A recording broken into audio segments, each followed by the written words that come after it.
2008년 금융위기 때 말이죠. 그 잘 나가던 분들이 갑자기 극단적인 선택을 했다는 소식들 아마 기억나실 거예요.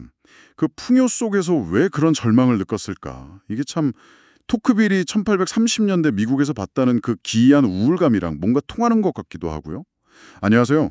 오늘은 바로 이 지점에서 시작해서 티모시 켈러의 책이죠. 카운터핏 갓 오디오북 발췌 내용을 가지고 우리 마음속의 그 우상 공장에 대해 좀 깊이 들어가 보려고 합니다. 현대사회에서 우상이라는 게 과연 뭘 의미하고 또 그게 지금 이걸 듣고 계신 당신의 삶에는 또 어떻게 작용하고 있는지 한번 같이 파헤쳐보죠. 네, 오늘 저희가 켈러의 통찰을 통해서 단순히 눈에 보이는 어떤 형상 그런 것 말고요. 우리 마음 아주 깊숙한 곳에 있는 거짓 신들에 대해 이야기 나눠볼 텐데요. 이것들이 우리에게 뭘 약속하고 또 결국엔 왜 실망을 안겨주는지 그 본질을 좀 파악해보는, 그래서 이게 또 내 삶과는 무슨 관련이 있을까 이렇게 생각해보시는 계기가 되면 좋겠습니다. 좋습니다. 그럼 바로 본론으로 들어가 볼까요?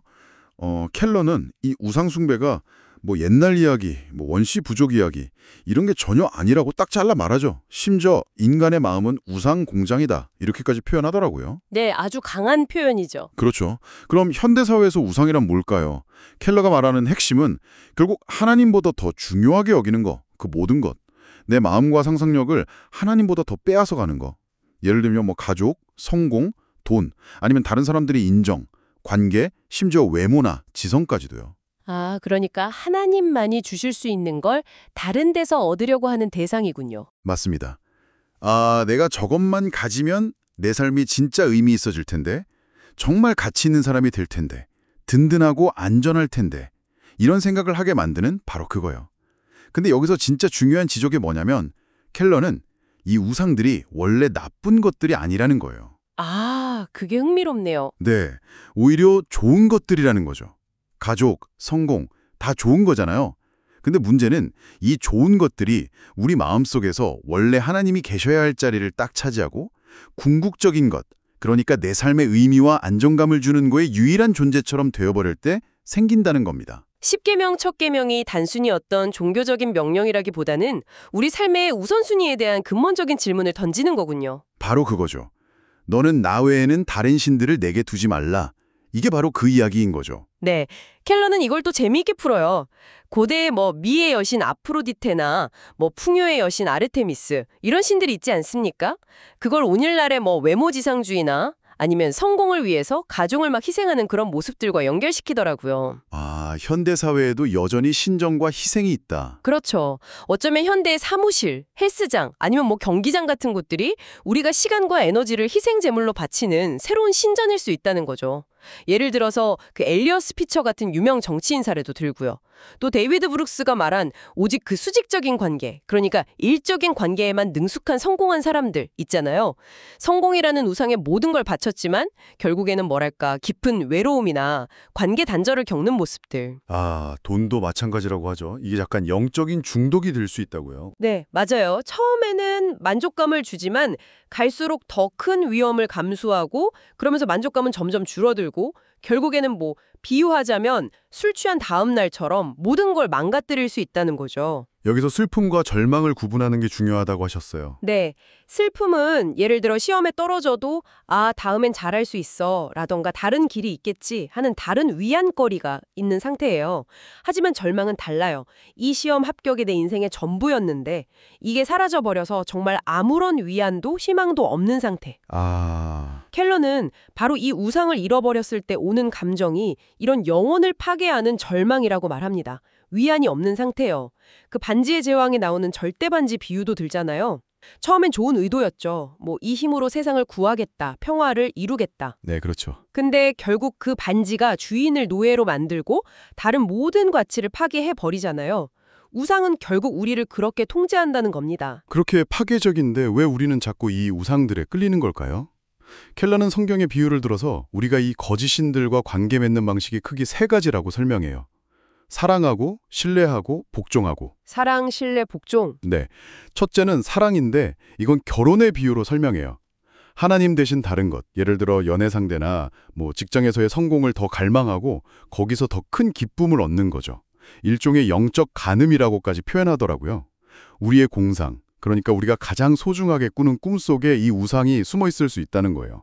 가치, 아름다움, 의미를 갈망하면서 이 우상을 사랑하는 거죠. 우리가 흔히 뭐 완벽한 연애나 어떤 성공 스토리에 열광하고 그걸 통해서 내 삶의 가치를 좀 확인받고 싶어하는 그런 마음이랑 비슷하네요. 그렇죠.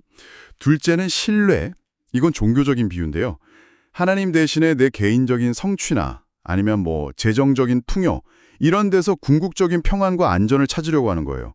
이건 우리의 악몽, 그러니까 우리가 가장 두려워하는 곳 속에 이 우상이 있을 가능성이 크다고 해요. 통제감을 얻으려고 이 우상을 신뢰하는 거죠. 아, 내가 이걸 컨트롤할 수 있으면 안전할 거야 하는 마음이군요. 네. 그리고 셋째는 복종. 이건 정치적인 비유예요. 하나님 대신 다른 어떤 것을 더 중요하고 절대적인 기준으로 삼아서 결국 그것의 노예가 되는 거죠. 예를 들어서 우리가 스스로 통제하기 힘든 어떤 감정들 있잖아요. 분노나 불안, 우울 같은 거요. 그 속에 이 우상이 숨어 있을 수 있다는 거예요. 우리를 조종하는 그것이 바로 우리의 진짜 주인이 된다는 거죠. 그래서 뭐 완벽주의나 일중독 같은 그런 심리적인 문제로 보이는 것들도 사실 파고 들어가 보면 이런 우상 숭배의 다른 모습일 수 있다는 거군요. 네, 아주 예리한 통찰이죠. 그런데 여기서 켈러가 한 걸음 더 나아가서 좀 섬뜩하게까지 한 역설을 제시해요. 뭐냐면 인생에서 가장 깊이 바라던 것을 이루는 바로 그 순간이 어쩌면 최악의 결과를 낳을 수도 있다는 거예요. 가장 바라던 걸 잃었는데 최악의 결과라니요. 그러니까 그 여성의 삶의 전부, 거의 우상이 되어버린 거죠. 그래서 과보하고 통제하다 보니까 결국 아이도 불행해지고 가족 전체가 불행해지는 그런 경우를 이야기해요. 신시아 하이멜리라는 작가가 유명해지는 순간 괴물이 된다고 말했다는데 그것처럼 성공이나 성취가 오히려 우리의 결함을 더 키울 수도 있다는 거죠. 정말 생각지 못한 부분이네요. 네. 켈러는 이 보편적인 인간 심리를 설명하려고 아브라함 이야기를 아주 극적으로 사용하는데요. 아시다시피 아브라함은 하나님의 약속, 그러니까 후손을 주시겠다는 약속 하나 믿고 모든 걸 버렸잖아요. 그리고 정말 오랜 기다림 끝에 아들 이삭을 얻죠. 그런데 하나님이 다시 나타나서 요구하시는 게 뭐예요? 내 아들, 내 사랑하는 외아들 이삭을 바치라. 창세기 22장 2. 그렇죠. 엄청난 시험이죠. 이삭은 아브라함에게 정말 전부였으니까요. 여기서 켈러가 던지는 핵심 질문이 이거예요.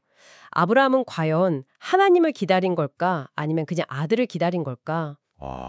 혹시 하나님은 아들을 얻기 위한 수단에 불과했던 건 아닐까? 그토록 기다렸던 아들 이삭이 그 가장 소중한 존재가 오히려 하나님 자리를 대신 차지한 우상이 되지는 않았을까 하고 묻는 거죠. 가장 원했던 것을 얻는 그 순간이 오히려 우상 숭배의 시작일 수도 있다. 와, 이건 정말 깊이 생각해 볼 문제네요. 결국 오늘 쭉 살펴본 것처럼 우리 모두는 사실 무언가를 숭배하면서 살아가는 존재인 것 같아요.